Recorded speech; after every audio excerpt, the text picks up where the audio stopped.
امام رازی رحمه الله یو لوی محقق او مفسر تیر شوی دا په تفسیر کبیر کې نقل کوي چې یو ورځ محبوب علیه السلام ته یو کس راغی او جناب محمد رسول الله صلی الله علیه وسلم سره خبرې کوي. په دې ټیم کې محمد رسول الله صلی الله علیه وسلم باندې وحی نازلېږي چې محبوب پیغمبر تا سره چې دا کم کس خبرې کوي او تا ته مخامخ ناس دی دغه کس په دغه دنیا کې لک ساعت پاتې دی لک ټیم پس به دغه انسان دغه دنیا نه ځي او په دې باندې به مرګ راځي. امام رازی رحمه الله فرمایي چې الله رب العالمین چې کله محمد رسول الله صلی الله علیه وسلم باندې وحی نازل کړله دغه کس ته محبوب علیه السلام فرمایي چې په دنیا کې د لک وخت دی لک ټیم پس به د دنیا نه ځي لک ټیم پس بستا دغه دنیاوي دغه ژوند دا به ختمیږي.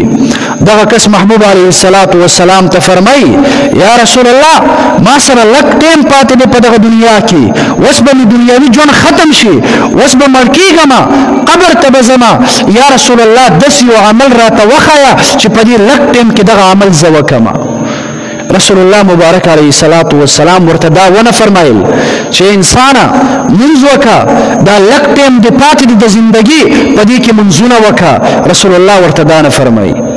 رسول الله ورته دا هم نه فرمایي چې انسان د الله رب العالمین ذکر او اذکار وکړه چې لک ټیم دی چې دغه ټیم د په ذکر او اذکار کې تیر شي. محبوب علیه السلام ورته دا هم نه فرمایي چې لاړ شه د مور او پلار خدمت وکا نا رسول الله مبارک علیه السلام ورته ټول بهترین عمل ورخی چې انسان په دنیا کې لک ټیم پاتې دا مازیګر نه پس رسول الله مبارک ورته دا خبره وکړه او دغه انسان د ماخام نه مخکې دی وفات کیږي لک ټیم پاتې دا محبوب علیه السلام ورته فرمایي چې انسان لک ټیم در سره پاتې دا او دغه لک ټیم د الله په دربار کې یو قیمتي عبادت کې تیر کا. محبوب علیه السلام ورته فرمایي چې دغه ټیم د علم په ذکر کې تیر کا دغه ټیم کې د الله د کتاب او د رسول د سنت علم حاصل کا او دا لک ټیم د علم د لپاره وقف کا چې الله رب العالمین په دربار کې درته زیات اجر ملاوي شي. علم دومره مقام لري چې رسول الله مبارک ورته فرمایي چې انسان